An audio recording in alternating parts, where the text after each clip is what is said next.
Selamat pagi Pak Ngadi, apa kabar Pak hari Selamat ini? pagi, Baik, Pak. alhamdulillah. Sehat Pak ya? Kabar baik, sehat. Iya, baik Pak ya. Hari ini kita akan melakukan sesi praobservasi. Sebelum observasi akan dilaksanakan sebentar di kelas Bapak, eh, kita akan melakukan percakapan. Ada beberapa hal yang kita akan diskusikan terkait dengan proses pembelajaran yang saya akan amati sebentar di kelas Bapak. Baik Pak, Bapak terkait dengan tujuan pembelajarannya ya Pak, ini saya melihat tujuan pembelajaran Bapak ini seperti ini. Saya bacakan Pak ya, peserta didik mampu memahami bagian-bagian sudut, menyebutkan jenis-jenis sudut, mengukur besar sudut dengan menggunakan busur derajat, membandingkan besar sudut, dan menggambar sudut dengan ukuran tertentu. Jadi seperti itu tujuan pembelajaran yang Bapak sudah tentukan Pak ya di rencana pembelajaran. Nah Pak, terkait dengan tujuan pembelajaran tersebut, apa kompetensi dan tujuan utama yang ingin dicapai oleh siswa Bapak di kelas? Silahkan. Terima kasih. Tujuan utama yang ingin dicapai oleh semua siswa di kelas adalah bagaimana siswa itu bisa memahami betul jenis-jenis sudut, kemudian menyebutkan jenis-jenis sudut, termasuk ada berapa macam sudut, termasuk sudut lancip, sudut tumpul, sudut siku-siku, dan lain-lain. Kemudian juga siswa bisa mengukur daripada besaran sudut yang telah digambarkan atau yang ada di buku. Maka nanti siswa akan semua menggunakan busur derajat untuk mengukur daripada besarnya sudut tersebut, baik sudut tumpul maupun sudut lancip ataupun sudut siku-siku. Pak, mengapa Bapak menjadikan tujuan utama itu sebagai prioritas terkait dengan apa yang nanti Bapak akan ajarkan kepada siswanya? Ya, terima kasih. Karena selama ini siswa itu hanya sekedar mengenal sudut, tapi mereka belum paham daripada jenis-jenis sudut tersebut dan belum juga memahami tentang besaran daripada sudut tersebut. Maka dengan mengukur sudut dengan menggunakan busur derajat, maka anak itu akan tahu, oh kalau sudut lancip besarannya sekian, semakin lancip semakin banyak derajatnya. Sehingga anak itu bisa membedakan mana sudut lancip dan mana sudut tumpul dan mana sudut siku-siku. Kemudian bisa menyebutkan besaran derajatnya masing-masing sudut.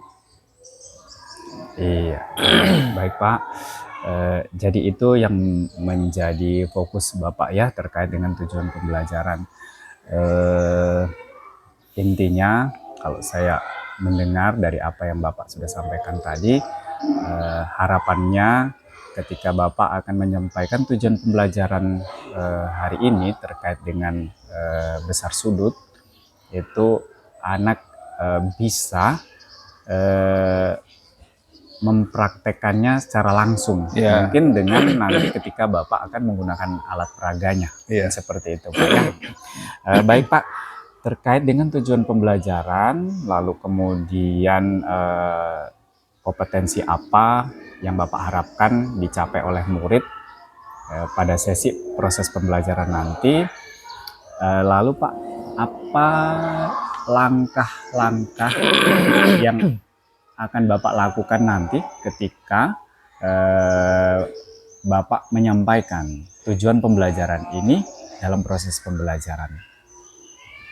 Apa langkah-langkah atau metode yang Bapak gunakan?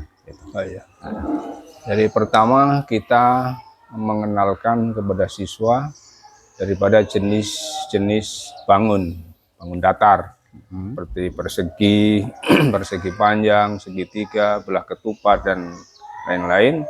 Kemudian kita kenalkan sudut-sudutnya, titik sudutnya, kemudian jenis-jenis sudutnya, kemudian besaran daripada sudut itu. Maka langkah yang pertama kita mengenalkan daripada bangun datar. Iya, bagus. Ada lagi? Sudah. Nah, iya.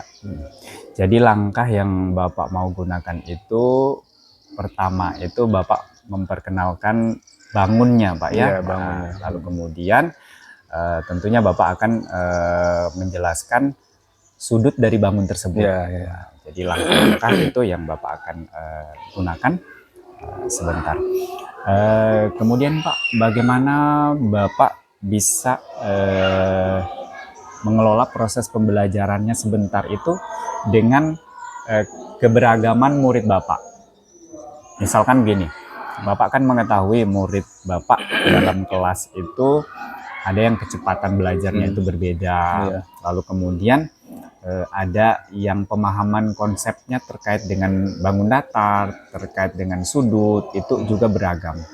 Nah, apa yang Bapak lakukan dengan mengetahui keberagaman murid Bapak di kelas? Ya. Saya akan menjelaskan satu persatu daripada jenis-jenis bangun datar tersebut. Seperti misalnya ini namanya persegi, yang ini namanya persegi panjang, yang ini namanya segitiga, yang ini namanya belah ketupat, yang ini namanya trapesium, dan seterusnya. Kemudian saya juga nanti akan menunjuk salah satu siswa untuk menyebutkan daripada jenis-jenis bangun datar tersebut yang sudah saya gambarkan di papan tulis nanti. Ya. Oke. Jadi yang Bapak lakukan terkait keberagaman murid itu berarti Bapak menyampaikan atau menampilkan mungkin Pak Ya, menampilkan gambar bangun datar, kemudian nanti diulang-ulang, kemudian nanti memanggil salah satu siswa atau dua orang siswa ke depan untuk menunjukkan bahwa ini adalah namanya bangun ini, seperti itu. Oke. Lalu Pak, jika Bapak mengharapkan suasana kelas Bapak itu idealnya itu seperti apa? Jadi begini Pak, suasana kelas yang seperti apa yang menurut Bapak itu ideal buat Bapak nanti ketika Bapak melakukan proses pembelajaran? Suasana kelas yang seperti apa itu? Ya, nanti akan saya bentuk kelompok Pak itu nanti. Oh ya. Ya, buat kelompok sehingga nanti siswa yang artinya kurang kemampuannya lambat dalam menerima materi dengan siswa yang cepat menerima materi nanti akan saling kolaborasi sehingga nanti akan sama-sama bisa paham gitu. Kemudian nanti akan diberikan tugas juga dalam kelompok untuk mengukur daripada sudut-sudut yang ada di buku itu nanti, di buku pelajaran. Berarti Bapak akan membuat dinamika kelas itu dalam bentuk kelompok Pak ya? Iya. Diskusi kelompok gitu. Iya. Yang Bapak harapkan itu adalah ada kerjasama dan kolaborasi, Iya. gitu, Pak ya. Kalau Bapak kaitkan dengan target perilaku yang ada di pengelolaan kinerja, saya melihat di pengelolaan kinerja Bapak memilih disiplin positif Pak ya. Iya. Nah, terkait dengan suasana kelas dan pengelolaan kelas, itu apa yang Bapak akan lakukan terhadap muridnya? Ya, pertama-tama yang langkah ketika saya masuk kelas akan menenangkan situasi kelas, kemudian akan mengingatkan kepada siswa tentang perilaku baik di dalam kelas maupun di luar kelas, seperti misalnya Kita mengingatkan kalau masuk kelas ucapkan salam, kemudian duduk dengan sopan, kemudian bicara dengan bicara perkataan yang baik, tidak mengucapkan kata-kata kotor, itu akan selalu diingatkan. Oke ya, baik, terima kasih Pak ya.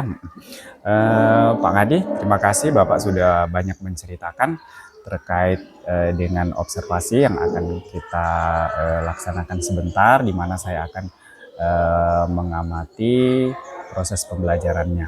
Nah, lalu kemudian Pak, setelah sesi observasi nanti, apakah Bapak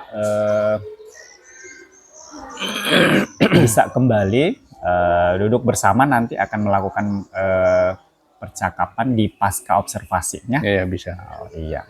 Terima kasih Pak ya. Ya, terima Baik kasih. Pak, silakan Bapak mempersiapkan ruangan kelasnya Pak ya. Iya. Dan sesi observasi nanti kita akan laksanakan hari ini. Terima kasih. Selamat pagi Pak. Selamat pagi, terima Sehat kasih. selalu Pak ya. Alhamdulillah. Oke.